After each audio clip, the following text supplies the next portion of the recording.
Garrick Montgomery picked up the heavy parchment agreement, looked his mother directly in the eyes, and dropped it into the center of the fireplace.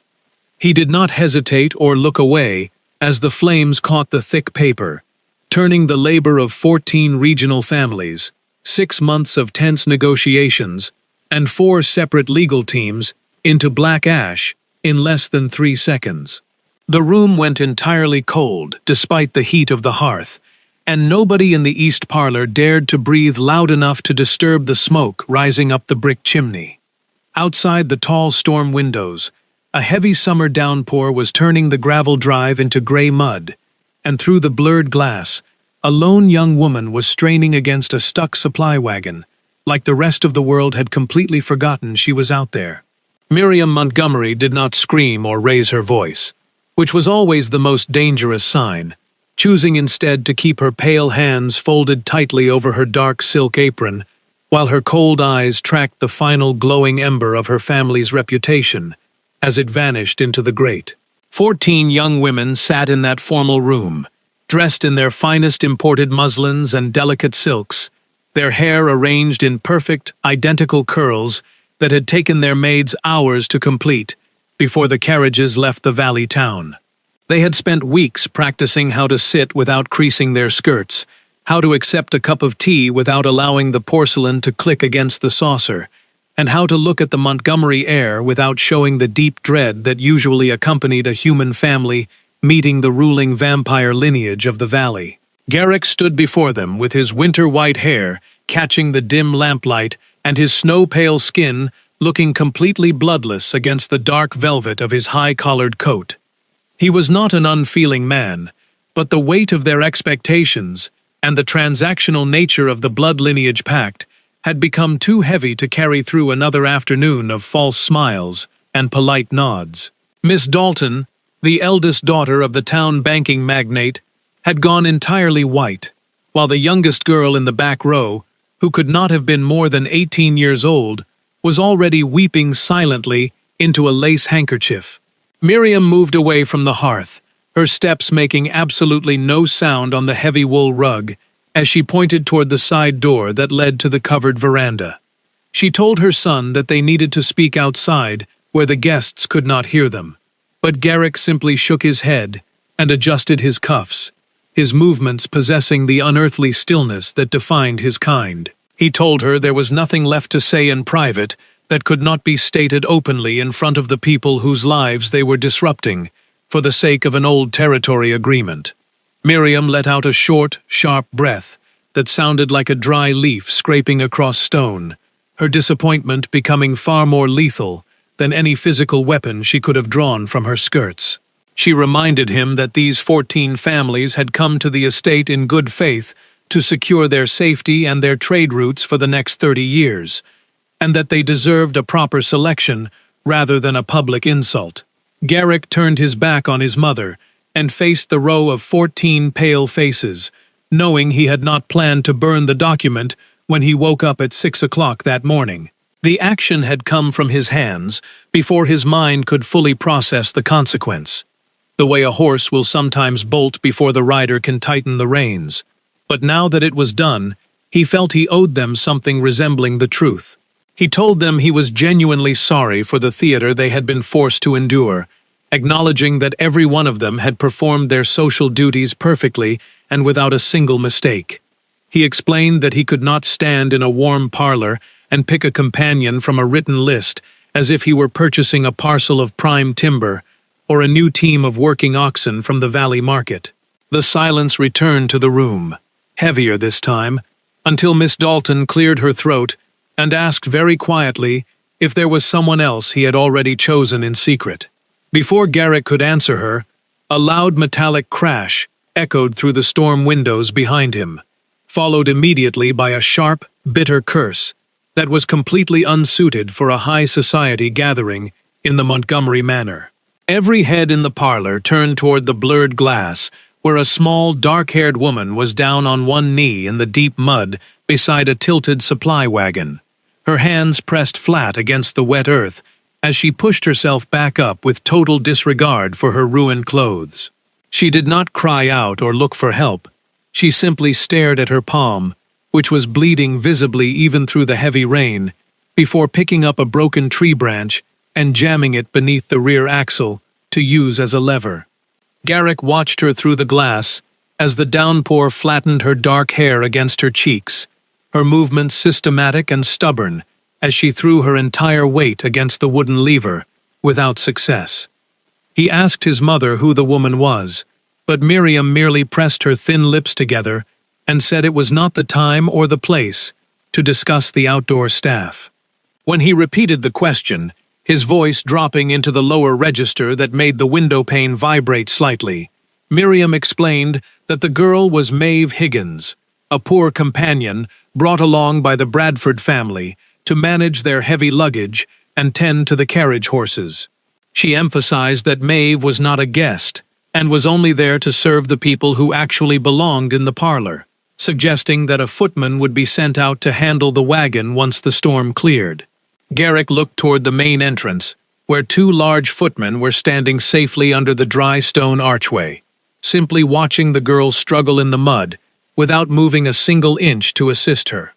He did not listen to his mother calling his name a final time. He walked straight through the side exit and stepped directly into the middle of the violent summer downpour. The wind off the eastern hills hit him immediately, carrying the smell of wet clay, crushed pine needles, and the faint, sweet scent of human iron that always accompanied fresh injury. His wool coat was completely soaked within 15 seconds, and the gray mud of the drive coated his boots as he walked around the side of the stone carriage house toward the stalled wagon. Maeve did not hear him approach because the rain was rattling too loudly against the wooden panels of the vehicle, where she was currently trying to wedge her shoulder under the frame while speaking quietly to the wet horse. The bay mare at the front of the team had her ears pinned flat against her head and her front legs braced forward, signaling that she had given up on cooperation several minutes ago. Garrick stopped 3 feet away from the wheel and told her that her current angle would only cause the wagon to sink deeper into the clay. Maeve spun around with a speed that surprised him, her dark eyes instantly locking onto his face and performing a rapid, careful assessment of his white hair and pale features without showing any signs of typical human terror. She did not drop her branch or back away into the mud. She simply stood her ground and noted that he was the master of the estate, who was supposed to be inside choosing a wife. Garrick admitted that he was, keeping his hands visible and still to show he meant no harm, before pointing toward the drier grass on the right side of the vehicle, where the ground was firm enough to offer proper leverage. Maeve looked at the house, where the bright yellow lights of the east parlor showed the silhouettes of the 14 families watching them from the dry warmth of the windows, and asked him why he had come out into a storm just to give her mechanical advice. Garrick told her that her hand was bleeding onto the wooden spoke, watching as she looked down at the long, jagged cut that ran from the base of her thumb down toward her inner wrist. She immediately wiped the palm against her wet canvas apron, leaving a dark streak behind, and remarked that she had survived much worse than a splinter from an old ash wagon. He did not doubt her statement, but he remained standing in the pouring rain anyway, his pale skin glistening under the gray sky, while the water ran down the silver embroidery of his formal evening vest. Maeve waited for him to give a proper reason for his presence, her posture completely unbothered by the cold water that had soaked through her wool stockings and the hem of her heavy travel dress. When she asked him again why he was standing there, he replied simply that she was the only honest thing he could see from his parlor window. A tiny shift occurred in her expression, her dark eyes narrowing slightly as she tried to determine if his words were merely the smooth flattery of a wealthy landowner or something she could actually trust. She remarked that it was a very peculiar thing to say to a complete stranger in the middle of a flash flood, especially when 14 of the finest families in the valley were waiting for him inside. Garrick noted that the families were undoubtedly discussing his character at this very moment, and Maeve pointed out that everyone in the servants' hall already knew he had burned the marriage contract before the first course was served. He asked her if it bothered her that such secrets were common knowledge among the staff, but she merely shrugged her shoulders and told him that sound traveled very easily through old stone foundations and open floor vents. She turned her back to him, wedged her shoulder against the right side of the wagon frame exactly where he had indicated, and told him that since he was already wet, he might as well make himself useful. Garrick felt a sudden lightness in his chest that he had not experienced since his father passed away 40 years ago, a time when the full weight of the Montgomery name had settled onto his pale shoulders like a shroud.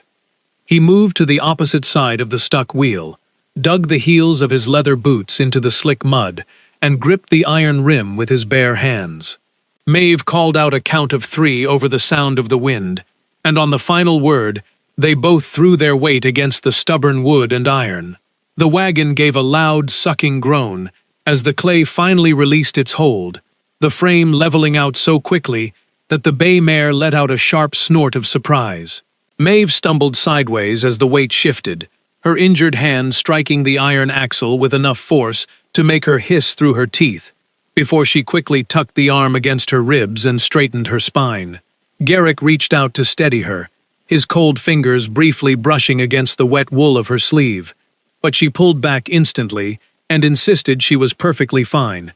They stood together in the thinning rain as the summer storm began to roll eastward over the ridge, leaving the sky looking like a sheet of tarnished silver above the dark pine trees.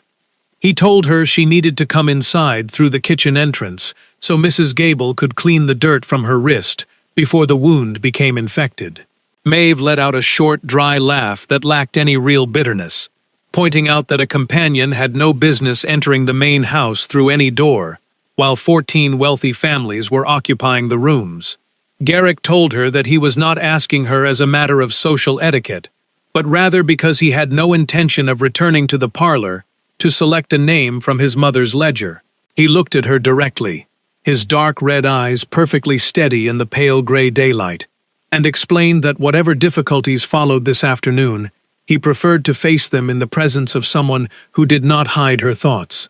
Maeve studied his face for several long seconds, while the wind shook the wet branches of the nearby elm trees, the bay mare behind them clicking her hooves against the gravel as she waited to be led toward the dry stalls. She finally agreed to come inside, on the single condition that he would not introduce her to his mother before the sun went down that evening.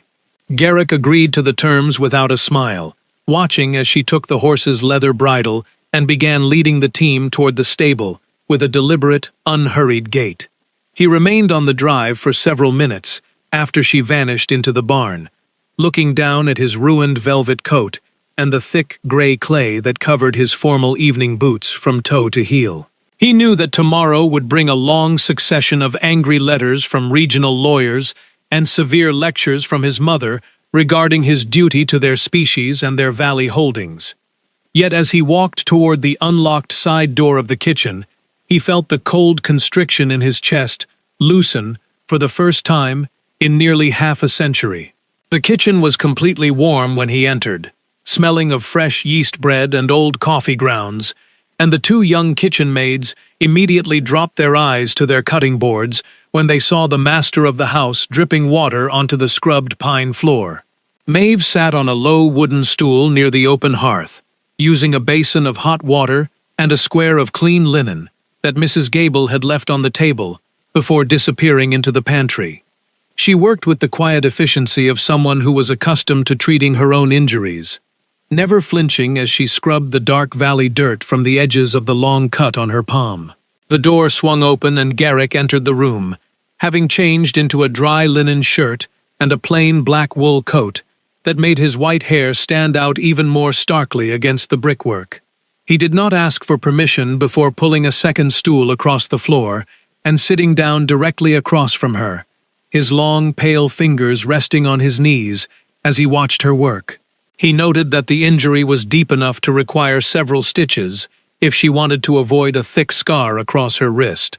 Maeve did not look up from her hand as she replied that she already possessed enough scars from her childhood in Rhode Island to make one more completely unnoticeable. Garrick observed her silence for a moment before remarking that his mother had not dismissed the 14 families from the estate, choosing instead to reframe his destruction of the contract as an act of romantic passion.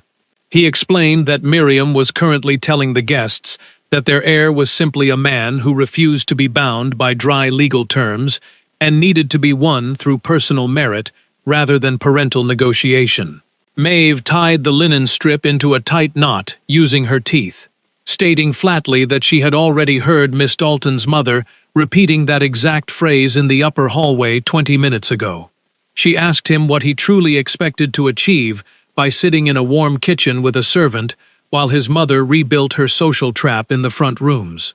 Garrick told her that he had no intention of walking back into the East Parlor to play his mother's game, regardless of how many versions of the contract she managed to draft before the weekend.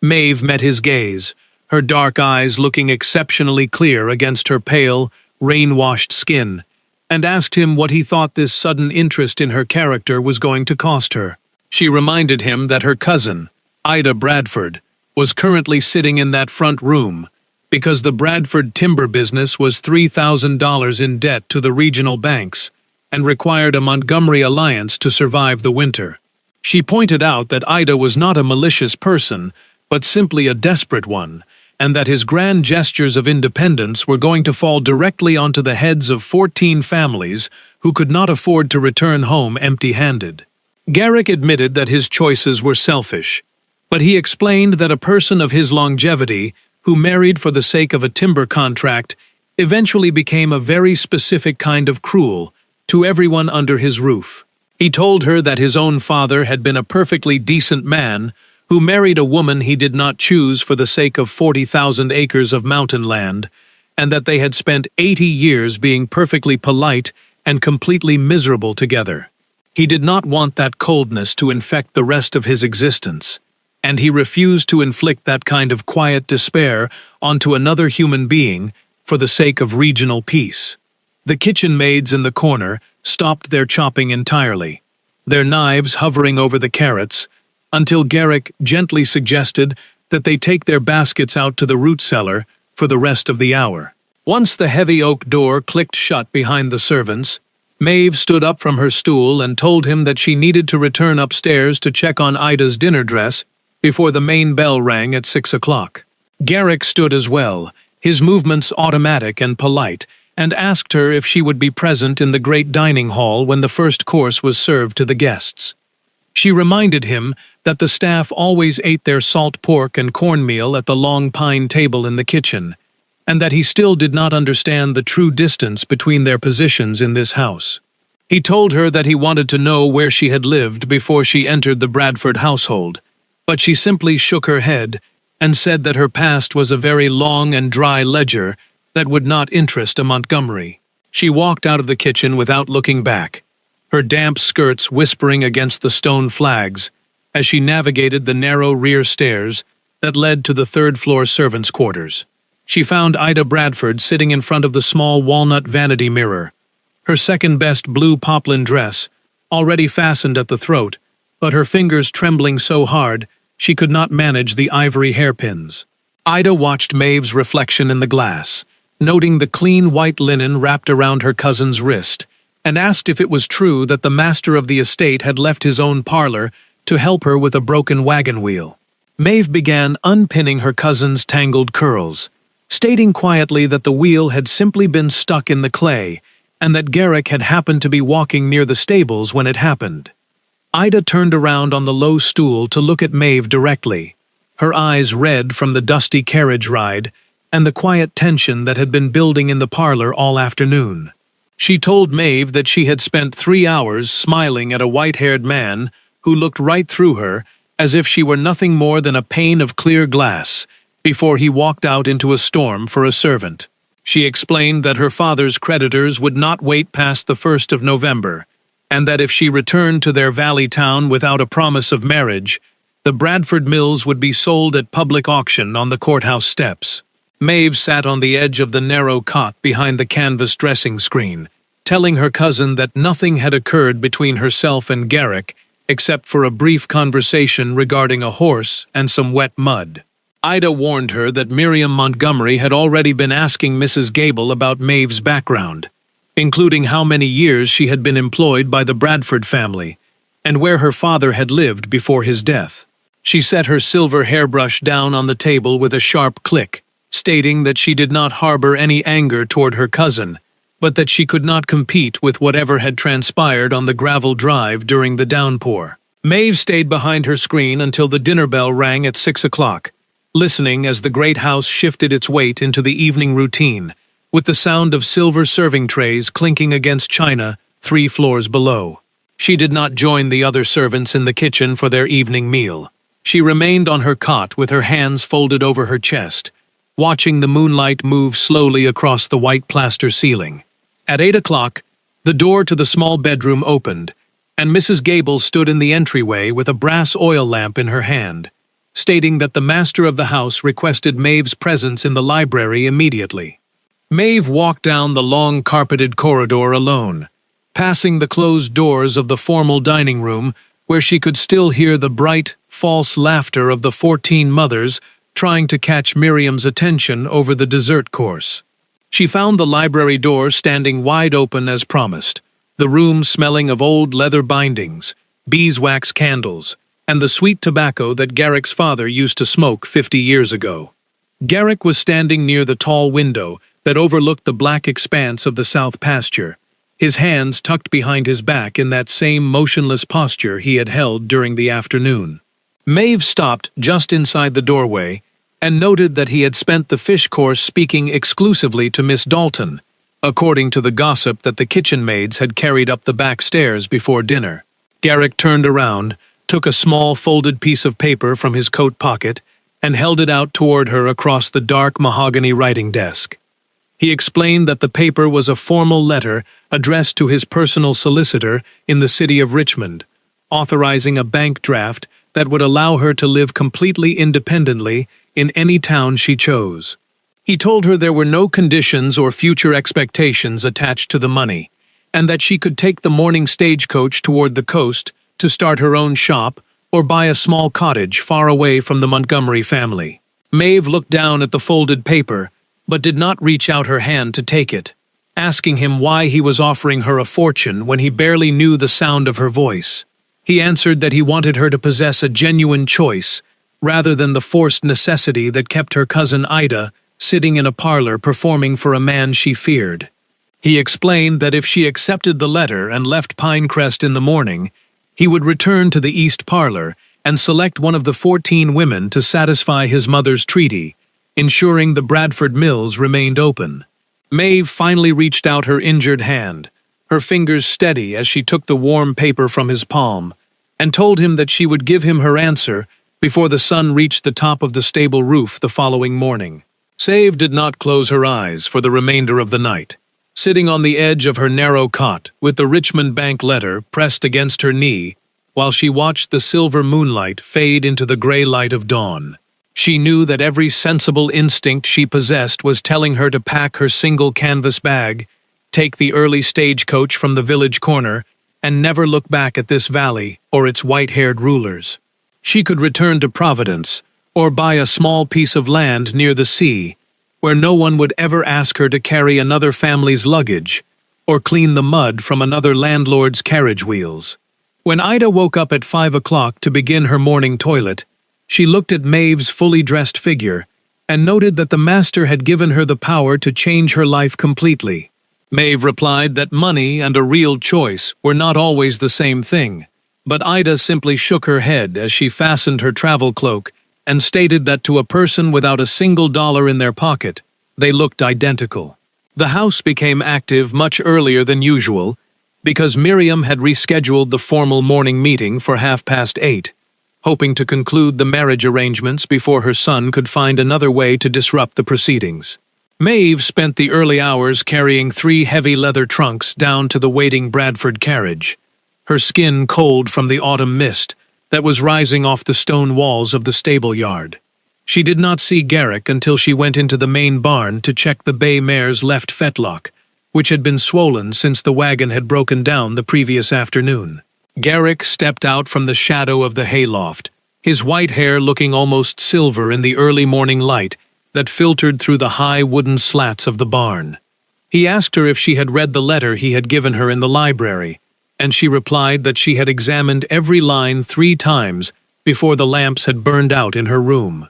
She ran her fingers down the mare's leg, noting the slight heat in the joint, and told him that the animal required 3 days of complete rest before she could pull a heavy carriage back over the mountain pass. Garrick told her that he had not come to the stable to discuss his livestock, and Maeve pointed out that his mother already knew about their kitchen conversation because Mrs. Gable kept a very accurate log of everyone who entered the rear doors. She explained that Miriam had moved the parlor gathering 30 minutes earlier to ensure the 14 families were gone before Garrick could make another public statement regarding his independence. Garrick stepped closer to the wooden stall, his dark red eyes tracking the movement of her hands as she dried them on a piece of rough burlap cloth, and told her that he had no intention of allowing his mother to manage his future. Maeve turned to face him, her back against the mare's stall, and told him that wealthy people always spoke about choice as if it were a natural right,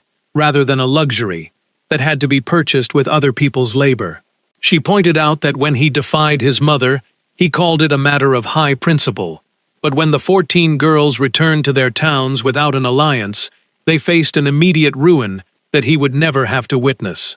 Garrick did not deny her accusation, admitting that his actions were selfish and that he had no desire to argue about his own moral failings in front of a woman who had never been given a single advantage. He explained that he was asking her to stay in Pinecrest not because of what his family could give her, but because she was the first person in 40 years who looked at him without calculating the value of his timberland or the danger of his teeth. He told her that when he watched her through the window during the rainstorm, he saw someone who was willing to break her own bones to move a stuck wagon, rather than wait for a savior who was never going to arrive. Before Maeve could answer him, the heavy front door of the manor house slammed open, and the sound of multiple voices carrying across the gravel drive signaled that Miriam's morning meeting had already come to an abrupt conclusion. Garrick walked out of the dark stable into the bright morning mist, with Maeve following 3 steps behind him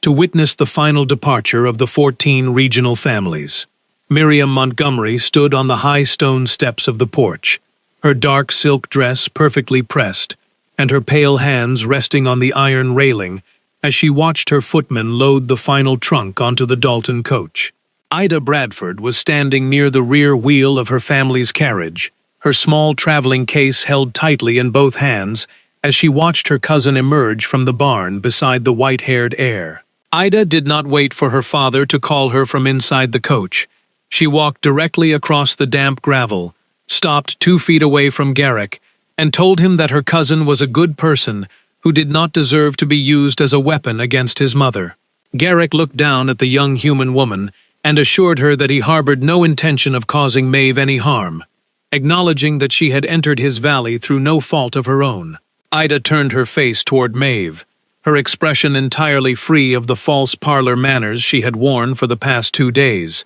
and told her to not waste the opportunity that had been placed in her hands before climbing into the black carriage. The Bradford coach moved down the long cedar avenue, its iron wheels crunching loudly against the wet stones until the sound died away into the lower valley forest. Miriam watched the vehicle vanish before turning her cold, pale gaze toward Maeve for the first time since the rain had started, telling both her son and the servant to follow her into the private study immediately. The study was a narrow, functional room filled with tall walnut ledgers, old survey maps of the Virginia hills, and the faint smell of dried ink that always accompanied the actual business of the Montgomery estate. Miriam sat behind the massive oak desk, while Garrick remained standing near the hearth, his pale skin looking completely rigid against the dark green velvet of the window curtains. Maeve stood near the heavy oak door, keeping her fingers hooked into the pockets of her canvas apron to hide the white linen bandage that was still wrapped around her right wrist. Miriam looked up from her papers and told Maeve that she was entirely unsuitable by every standard that the Valley families use to measure an alliance, possessing neither a respected name nor a single dollar of dowry to offer the house. She explained that her son was currently making the most foolish decision of his long adult life because he had allowed a single afternoon storm to distort his perception of his duties to their lineage. Maeve met the older woman's gaze without shifting her weight, replying that she had not entered this room to ask for the family's approval or to beg for a permanent position among their staff. She stated that she had spent her entire life working in houses where she was completely invisible to the people who owned the floors, and that she had no desire to occupy a space where she was viewed as a dangerous infection. Miriam studied her for several long seconds, her pale fingers tapping a slow, even rhythm against the leather desk blotter, before she asked Maeve what she truly wanted from this situation. Maeve answered that she simply wanted to matter to something that was real, rather than spend the next 30 years managing the luggage of people who did not know her father's name. Miriam closed her eyes for a single brief second, a tiny movement that revealed the immense weariness she had been hiding beneath her perfect social composure since the contract had burned. She then looked at her son and commanded him to leave the study so she could speak with Miss Higgins without the distraction of his interference. Garrick looked at Maeve, waiting for a small nod of agreement from her dark eyes, before he turned on his heel and closed the heavy oak door behind him with a quiet click. Miriam waited until the sound of her son's footsteps had completely died away down the long corridor before she pointed toward the empty leather chair across from the desk and told Maeve to sit down. She explained that her own father had given her hand to the Montgomery family 40 years ago because their mountain timber bordered her family's iron mines, and that it had been considered a perfect arrangement by every lawyer in the state. She admitted that her husband had been a genuinely decent man who never raised his voice or allowed her to want for a single luxury, but that she had spent 4 decades being perfectly managed and completely unseen by everyone in the valley. She told Maeve that while she understood what her son was reaching for in his loneliness, comprehension was not the same as social approval, and the regional families would not forget the insult of the burned contract easily. Maeve replied that she had never expected the valley to welcome her with open arms, and that she was fully prepared to handle whatever names the town merchants chose to call her when she walked down the main street. Miriam leaned forward, her cold eyes tracking the white bandage on Maeve's wrist, and asked her what actual skills she possessed, beyond the ability to handle a stubborn horse in a summer downpour. Maeve explained that her father had been a school teacher in Providence before his lungs failed, and that he had taught her to read Latin, basic Greek, and enough mathematics to keep the books for the Bradford household for 18 months after their old clerk had left. She pointed out that she knew the annual operating expenses of a 3-story estate based on the number of indoor staff, and that she could identify which valley families were currently borrowing money from the Salem banks to pay their taxes. Miriam sat back in her chair, her face remaining entirely still, but her eyes showing a sudden, sharp interest that had nothing to do with her typical social concerns. She noted that the Montgomery estate had been without a proper head clerk since their old steward had retired in March, and that her son had been spending his nights muddling through the land ledgers with very poor results. She emphasized that she was not making a formal offer of employment or giving her parental blessing to a marriage, but rather asking Maeve to remain at the house for 3 weeks, to prove that her presence was worth the social difficulty it was causing. She told Maeve that if she chose to stay, she would be expected to appear at the upcoming autumn gala at the county hall as an invited guest of the family, rather than a temporary companion. Maeve took the folded Richmond Bank letter from her pocket, laid it flat on the mahogany desk between them, and told the older woman that she had no intention of keeping an exit door open if she was going to commit to the work. Miriam looked down at the paper that represented a small fortune, her thin lips curving into the first genuine expression that looked almost like respect, before she told Maeve that Mrs. Gable would find her a proper room on the 2nd floor. Maeve left the study 20 minutes later, finding Garrick waiting for her near the tall grandfather clock in the main hallway with his coat off and his white hair slightly tangled from his hands. He asked her what his mother had said during their private hour, and she replied that she had agreed to take over the estate ledgers on the condition that she would never be asked to make herself invisible under his roof. Garrick smiled for the first time in days, his pale skin looking warmer in the morning light as he walked beside her toward the long library tables, where the overdue accounts were piled in untidy stacks. Over the next 2 weeks, Maeve spent her mornings tracking the price of mountain timber and correcting the interest calculations that the regional banks had been adding to the Montgomery accounts since the previous winter. She took her tea with Miriam at 4 o'clock every afternoon in the West sitting room,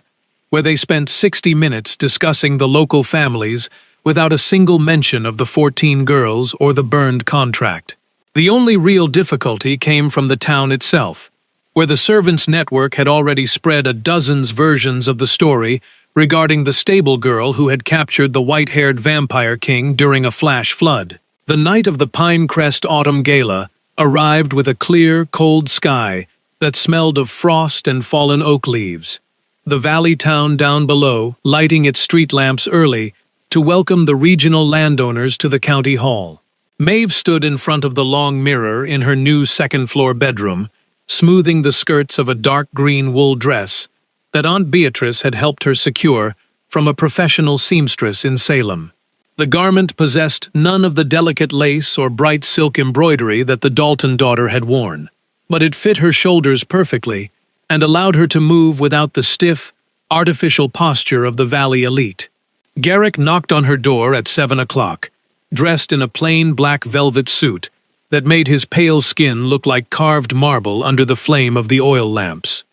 He offered his arm as they descended the grand staircase together, his cold fingers steady against her wrist, while Miriam and Beatrice followed 2 steps behind them, with their heads held high. The carriage ride down into the valley town passed in complete silence, the iron tires striking the frost-covered stones of the avenue with a sharp, rhythmic sound that matched the steady beating of Maeve's heart. When the vehicle pulled up in front of the brightly lit county hall, the noise of the crowded ballroom visible through the tall windows died down into a low, collective murmur as the Montgomery livery was recognized by the gatekeepers. Garrick stepped down first, turned immediately to offer his hand to Maeve, and led her through the double oak doors into the center of the crowded hall, without a single trace of hesitation. The first 30 minutes were a long succession of cold stares and sudden pauses in conversation, whenever they walked near the punch bowls or the velvet benches where the town elders sat.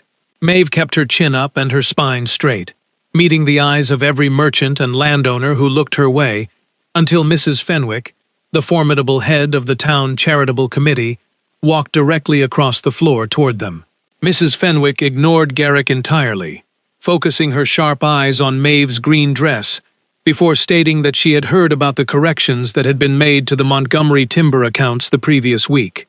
Maeve explained the mathematical discrepancies she had found in the regional grain ledgers as well, speaking with a calm, flat accuracy that caused the older woman to nod her head in sudden approval. Within an hour, Mrs. Fenwick had introduced Maeve to 3 other prominent women of the valley, referring to her as Miss Higgins, with a deliberate loudness that forced the surrounding whisperers to turn back to their own drinks.